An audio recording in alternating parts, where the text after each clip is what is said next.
एक और आपको हम तस्वीर दिखाएंगे। इस तस्वीर पर आप नजर डालिए, अब कैसे इंटरनेशनल बेइज्जती हो रही है पाकिस्तान की। पाकिस्तान के पूर्व प्रधानमंत्री जुल्फिकार अली भुट्टो को फांसी दी गई। हेलो एवरीवन, कैसे हैं जी? वेलकम टू माय चैनल ट्रूथलैंड्स और मैं हूं जी अनीशा। तो प्लीज़ चैनल को सब्सक्राइब कर दो। तो जी, इमरान खान के बारे में इंडिया मीडिया जो है बहुत परेशान है। इनकी रातों की नींद हराम हो गई है, दिन का चैन जो है छिन चुका है। बेचारे अपने सारे काम वाम जो है छोड़ के, सारे कोई इलेक्शन वगैरह छोड़ के, सब कुछ छोड़ छाड़ के वो सिर्फ इसी चीज़ पे लगे हैं कि आखिर पाकिस्तान में चल क्या रहा है। लेकिन हम लोग इतने बदनसीब हैं कि हमारे जो दुश्मन हैं उनके पास दिमाग नाम की चीज़ ही नहीं है। क्या है दिमाग, क्या है, होता है वो भी कुछ। सर पे उन्होंने पता नहीं क्यों इतना सारा बोझ उठाया हुआ है खाम खाई। ठीक है, तो इन लोगों को बहुत फिक्र है हमारी। देखते हैं यार इनको कितनी फिक्र है हमारी। ठीक है, किस हद तक है, क्योंकि जब हमें हंसना होता है तो हम ज़रूर इनका मीडिया देखते हैं, क्योंकि ये कार्टून मीडिया है। ठीक है, आप सब भी जानते हैं। तो चलो शुरू करते हैं, उसके बाद ही करते हैं डिस्कशन। पाकिस्तान की सबसे खतरनाक जेलों में से एक मानी जाती है अडियाला जेल।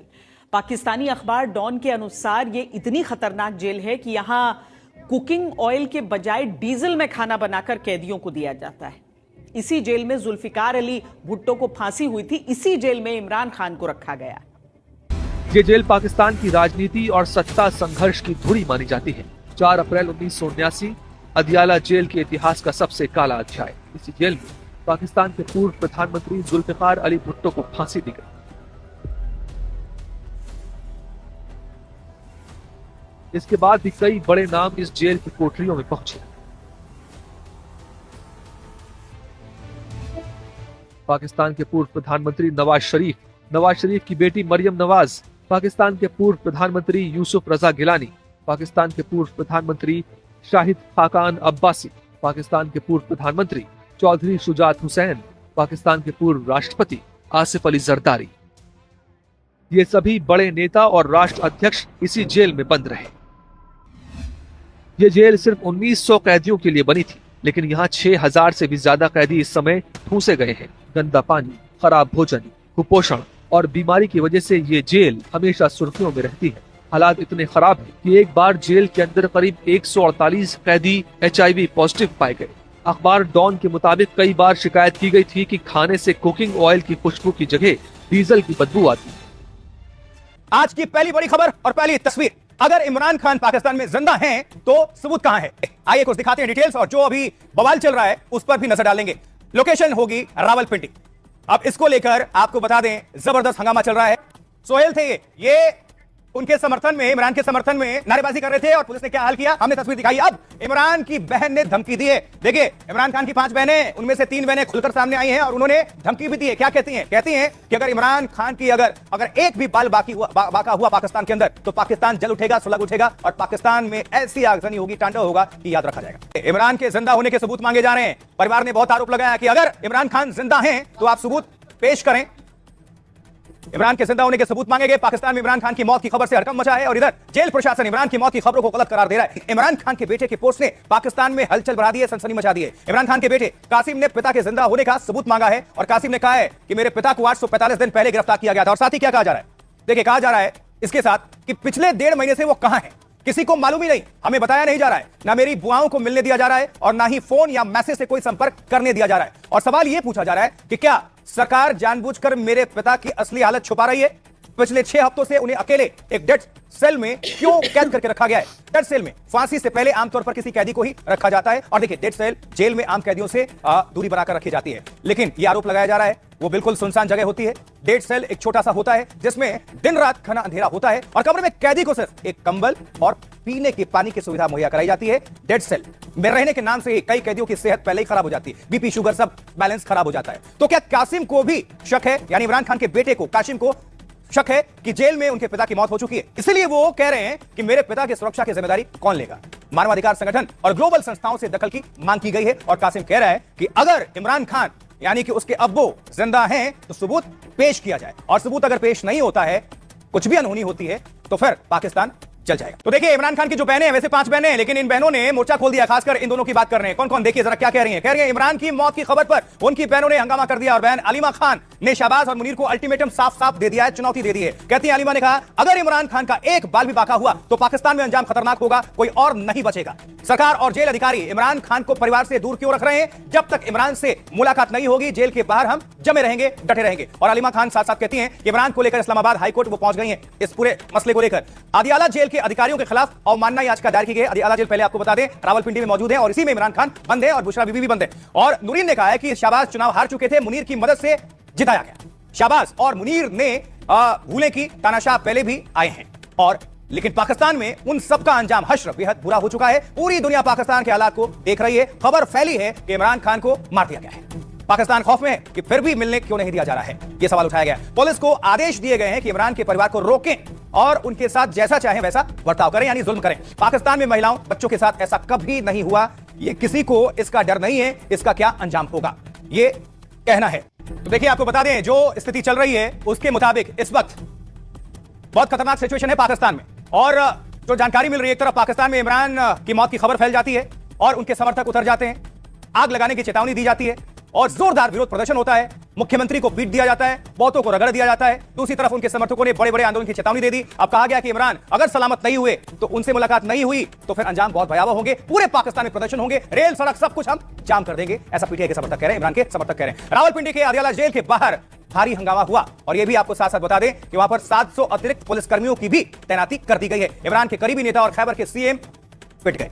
इमरान के समर्थक में खैबर के सीएम सुहेल अफरीदी धरने पर बैठे थे, उनका नाम सुहेल अफरीदी है, और तभी पुलिस वालों ने मुख्यमंत्री को लात घूंसे मारने शुरू करते हैं और जमीन पर गिराते हैं, रगड़ते हैं। सीएम सुहेल अफरीदी ने कहा, हम रुकने वाले या डरने वाले नहीं हैं। इमरान खान को कुछ भी हुआ तो इसकी जिम्मेदारी सेना और सरकार की होगी और फिर पाकिस्तान में हालात बिगड़ेंगे तो मुनीर जिम्मेदार होंगे। क्या रावलपिंडी जेल से आंदोलन और उत्पात की जो चिंगारी सुलग रही है, इसीलिए रावलपिंडी से कराची तक हाई अलर्ट घोषित किया गया है, जैसे आपको हम लगातार अपडेट कर रहे हैं। और अदियाला जेल के बाद 700 पुलिसकर्मियों को तैनात कर दिया गया है। वहां दर्जनों एसपी के साथ 12 थानों की अतिरिक्त फोर्स बुला दी गई है और सेना को भी हालात संभालने की जिम्मेदारी दी गई है, अलर्ट मोड पर रखा गया है। और यह भी सवाल है कि क्या पाकिस्तान में कोई बड़ा दंगा या फिर हिंसा होने वाली है, इससे अंदेशा यह है। 2 साल पहले इमरान की गिरफ्तारी पर जैसे पाकिस्तान जल उठा था, क्या पाकिस्तान में फिर वैसे ही हालात बनने लगे हैं? चलिए, तो ये तो हालात पाकिस्तान की हो गई, लेकिन जरा हम पाकिस्तान के अंदर इमरान खान की फैमिली, उनके परिवार में कौन कौन है और कुनबा उनका कैसे जुड़ा हुआ है, जरा इस पर भी अपडेट आपको कर देते हैं, नजर डालिए। देखिए, इमरान का जो परिवार है कैसा है, अब यहां से शुरू करिए। हमने बाकायदा ग्राफिक्स तैयार की है, नजर डालिए। ये बीवी है, पहली बीवी जेमिमा गोल्डस्मिथ, इनसे तलाक हो चुका है इमरान खान का। दूसरी बेबी रेहम खान, ये भी बहुत सुर्खियां इन्होंने बटोरी थी, इनसे भी तलाक हो गया। तीसरी और जो मौजूदा बीवी है उनका नाम है बुशरा बीबी, इमरान खान की तीसरी पत्नी। और ये भी कहां है, जिस जेल में रावलपिंडी के इमरान खान बंद है वो वहीं पर मौजूद है, यानी ये भी बंद है। अब कितने बेटे हैं इमरान खान के? 2 बेटे हैं। कौन कौन? सुलेमान ईसा खान और कासिम खान। अभी आपको हमने सुनवाया भी था और कासिम ने लिखा भी था, वो भी आपको हमने दिखाया था, चेतावनी भी दी थी और सबूत भी इन्होंने मांगा था। और नीचे आइए, बहनें कितनी है? वैसे 5 बहनें हैं, हमने यहाँ पर 4 दिखाई हैं। रुबीना खानम है, अलीमा खानम, उनका अभी आगे आपको इंटरव्यू भी हम दिखाएंगे और स्टेटमेंट भी आया, वो भी हमने सुनवाया। उस्मा खानम है और रानी खानम है, एक और बहन है। कुल मिलाकर 5 बहनें हैं, 2 बेटे और 3 पत्नियां, 2 तलाक और 1 मौजूदा। और ये जेल में बंद है और बुशरा बीवी भी बंद है। अब एक और आपको हम तस्वीर दिखाएंगे, इस तस्वीर पर आप नजर डालिए। अब कैसे इंटरनेशनल बेइज्जती हो रही है पाकिस्तान की, जरा इस पर भी हम बात कर लेते हैं। और ये बात करना बहुत जरूरी है और समझाना भी जरूरी है, क्योंकि पाकिस्तानी भिखारियों की दुकान बंद हो गई है। घर में छिड़े संग्राम के बीच पाकिस्तान की इंटरनेशनल बेइज्जती हुई है। कैसे? यूएई ने पाकिस्तानियों के वीजा पर फुल स्टॉप लगा दिया है। ये तस्वीर पहले देख लीजिए। पहले ये जाते थे, गलबहियां करते थे, लेकिन इसका असर कुछ हुआ नहीं। पाकिस्तान के आम लोगों के लिए अब यूएई जाना बहुत मुश्किल होगा। और खबर आपको बता दें, दरअसल खबर है कि पाकिस्तान के भीख मांगने के रिकॉर्ड के चलते ये एक्शन हुआ है कि पाकिस्तान में भिखारी बहुत ज्यादा है और दुनिया में इसकी वजह से पाकिस्तान की जो इज्जत है भिखारियों वाली है। विजिटर वीजा पर हर साल लाखों पाकिस्तानी यूएई चले जाते हैं या भाग जाते हैं, लेकिन वहां पहुंचने के बाद कुछ आपराधिक गतिविधियों में लिप्त हो जाते हैं। और आपको बता देते हैं कि जबकि कई पाकिस्तानी जो नागरिक हैं वो यूएई में ही भीख मांगने लगते हैं। सऊदी अरब ने भी भीख मांगने को लेकर पाकिस्तान को सख्त हिदायत दी थी, चेतावनी दी थी और अपने यहां से 5000 पाकिस्तानी भिखारियों को निर्वासित कर दिया था। अब एक रिपोर्ट के मुताबिक पाकिस्तान में करीब 4 करोड़ भिखारी मौजूद हैं। जी, आप सही सुन रहे हैं। किसी देश की इतनी आबादी होती है जितनी पाकिस्तान में भिखारियों की संख्या है। अब आप हंस रहे होंगे, मतलब 23 करोड़ आबादी वाले पाकिस्तान में करीब 16% आबादी भिखारियों की है। इसलिए कभी कभी आप जो हमारे चैनल्स में कभी या भारत के तमाम चैनल्स में या दुनिया के चैनल्स में देखते हैं, भिखारिस्तान लिखा रहता है इसी वजह से। तो कहते हैं कि पाकिस्तान में भीख मांगना बड़ा उद्योग है। सुनते रहिएगा, बहुत काम की चीज बता रहे हैं।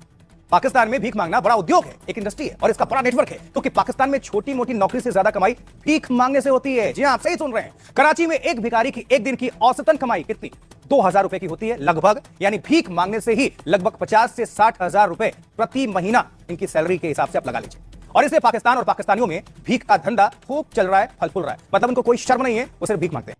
जनरल आसिम मुनीर पाकिस्तान के इतिहास का पहला सीडीएफ यानी चीफ ऑफ डिफेंस फोर्सेस बन गया है, जो एक बहुत बड़ी घटना मानी जाएगी। इसका सिग्निफिकेंस क्या है वो भी हम आपको बताना चाहते हैं। पाकिस्तान में इसके लिए संविधान को बदल दिया गया है और वहां 27वां संशोधन हुआ है, जिसके तहत आसिम मुनीर मरते दम तक पाकिस्तान की सेना की कमान संभाल सकता है। इधर अब तक पाकिस्तान में सीडीएफ जैसी कोई व्यवस्था ही नहीं थी, चीफ ऑफ डिफेंस फोर्स। इसकी जगह पाकिस्तान में joint chiefs of staff committee का चेयरमैन चुना जाता था, थल, वायु और नौसेना के बीच समन्वय करने के लिए, कोऑर्डिनेशन करने के लिए। लेकिन आसिम मुनीर इतना चालाक निकला कि उसने पद को हमेशा हमेशा के लिए समाप्त कर दिया। सरकार पर दबाव बनाकर पाकिस्तान में एक ऐसे संविधान में संशोधन कराया जिससे उसे कई नए अधिकार मिल गए और सीमित शक्तियां मिल गई हैं।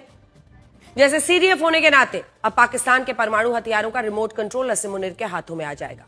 सीडीएफ का पद तीनों सेनाओं में सबसे शक्तिशाली पद, परमाणु हथियारों का रिमोट कंट्रोल मुनीर की कठपुतली पाकिस्तान अब बन चुका है, मुनीर के हाथ में है। तीनों सेनाओं की कमान किसके हाथ में? मुनीर के हाथ में। कोई कानूनी केस नहीं चल सकेगा, आजीवन गिरफ्तारी नहीं हो सकती है मुनीर की। सेनाओं से जुड़े फैसले लेने को भी आजाद है। नेशनल स्ट्रेटेजिक कमांड के चीफ को भी यही चुनने वाले हैं।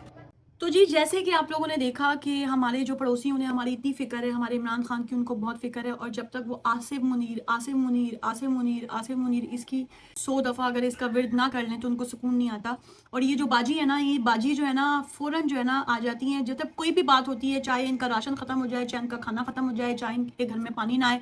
ये जब तक आसिम मुनीर नहीं कर लेती ना बेचारी, इनको चैन नहीं आता, इनको सुकून नहीं मिलता। इनके दिल का सुकून है, वो आंखों का चैन है। मतलब इतनी इनको तकलीफ है जिसकी हद कोई नहीं है। अब जाहिर सी बात है वो क्यों है वो तो तुम लोगों को जो है पता ही है ना, इस वजह से है। इनको हमारी कितनी फिक्र है, क्योंकि जब इनकी मैं हालत देखती हूँ ना, मेरी आंखों में आंसू आ जाते हैं कि यार इतने बेचारों को कितनी तकलीफ है, हमारे बारे में कितना सोचते हैं ना, ये बहुत सोचते हैं यार, इतना सोचते हैं कि मतलब इनको अपने मुल्क की फिक्र नहीं रहती। इनका जो जहाज़ है नवेला वो बेचारा गिर चुका है, लेकिन इनको उसकी फिक्र नहीं है। वो जो पायलट बेचारा जो है मर गया, वो उसकी फिक्र नहीं है। बस इनको ये फिक्र है कि पाकिस्तान में क्या हो रहा है, इमरान खान के साथ क्या हो रहा है, इमरान खान के साथ आखिर हुआ क्या, ठीक है। और हमारे जो लोग हैं उनकी भी इनको बहुत फिक्र है, ठीक है। तो अब जी दूसरी चीज़ ये है जो बहुत ही इंपॉर्टेंट है कि इन लोगों ने सबसे पहले जो है खबर जो है सुनी, मुझे लगता है उन्होंने खुद ही फैलाई होगी यकीनन। उसके बाद जी इन्होंने सारी जगह पे लोगों को जो है ना पैनिक हो गए हैं, सारे लोग बेचारे परेशान हो गए, ठीक है। पाकिस्तान में भी हैं और ये जो है बड़ी बात थी, इससे पहले भी मेरी एक जो है वीडियो आ चुकी है इसी टॉपिक के ऊपर। लेकिन इन लोगों ने उस चीज़ को इतना बढ़ा दिया है, इन्होंने पूरा अपना एक तो पहले ही अपना पूरा इनका स्टूडियो है, उसके अंदर जी ये लोग अलग अलग एक जेल की तस्वीर, उसके पीछे इमरान खान, फिर उनकी सारी जो है बहनों का हिसाब किताब, उनका बेटा क्या कह रहा है, उनकी बहनें क्या कह रही हैं, उनकी वाइफ्स कितनी थी, उनका फलाना कितना था, उनका ढिमका कितना था। मतलब हर चीज़ के बारे में इन्होंने सारी जो है डिटेल देनी है अपने टीआरपी के लिए। इसके बगैर इनका खाना हजम नहीं होगा जब तक ये अच्छे तरीके से इस बात को डिटेल मतलब कि ब्रेकिंग न्यूज़ ये हो गया, आज की ताज़ा खबर ये हो गया, आज सुबह ये हो गया, आज शाम को ये हो गया, आज रात को ये हो गया, अब ये होने वाला है और ये जो है कब तक रहेगा, मतलब इनको सब पता है। नजूमी है, ठीक है। जो इनका जितना भी इल्म है वो सारा सिर्फ पाकिस्तान के पीछे ही लगा रहता है, बाकी इन बेचारों के पास कोई खबर नहीं है इनके मुल्क में क्या हो रहा है, इनके मुल्क के क्या हालात हैं, इनके पास जो है वॉशरूम्स हैं कि नहीं, इनके पास खाने की चीज़ें हैं कि नहीं, ये लोग जो अमीर हैं गरीब हैं, कुछ भी, मतलब इनको सिर्फ यही करना है, उसके अलावा इनके पास और कोई काम नहीं है। और जाहिर सी बात है पड़ोसियों का जो हक है वो बहुत ज़्यादा है, लेकिन ये लोग हक अदा ऐसे करते हैं कि पहले ही खराबी करते हैं, फिर वो इनसे ठीक होता नहीं है, फिर इनकी बेइज्जती हो जाती है पूरी दुनिया में, उसके बाद ये बेचारे हाय हाय करते हैं, रोते हैं बेचारे, ठीक है। तो अभी भी यही हो रहा है। तो मेरा तो यही ख्याल है कि इन लोगों को हमसे ज़्यादा अपनी फिक्र होनी चाहिए कि इनके मुल्क में क्या हो रहा है, लेकिन वो इनको नहीं करना। और हमें भी जो एंटरटेनमेंट जो है मिल जाती है, अब जब हम लोग बोर हो जाते हैं, सैड हो जाते हैं, तो हम लोग फिर इनको खोल लेते हैं कि हाँ भाई ये क्या कह रहे हैं, ठीक है। अब ज़्यादा एंटरटेनमेंट भी तो होनी चाहिए ना। तो ये जिस तरह से फिल्मों पर हम पे हमला कर देते हैं ना, इनको लगता है यार ये मजाक मस्ती है, हर चीज़ मजाक मस्ती है, मतलब ये मुंह से कुछ भी कह देंगे, कुछ भी देख लेंगे, कुछ भी कर लेंगे, तो बहुत इजी है। लेकिन ऐसा नहीं है, क्योंकि अभी इन लोगों को हाल ही में जवाब जो है मिल चुका है, खुद ही हमला किया, खुद ही इन बेचारों को मुंह की जो है खानी पड़ी, उल्टा इनकी बेइज्जती भी होगी। अच्छे खासे बैठे हुए थे, तू कौन मैं खाम खा, ठीक है ना, तो ये खाम खा हैं। तो दोबारा मिलती हूँ जी मज़ेदार वीडियो के साथ। प्लीज़ चैनल को जो है सब्सक्राइब कर देना। ऐसे ही हम इंडिया की तारीफ़ें करते रहेंगे, क्योंकि हम खुद चाहते हैं कि उनकी बहुत तारीफ़ें करें। वो बेचारे अब इतना ज़्यादा अपडेट रहते हैं, तो फिर हम भी रहेंगे। ठीक है, दोबारा मिलती हूँ। Okay, bye bye.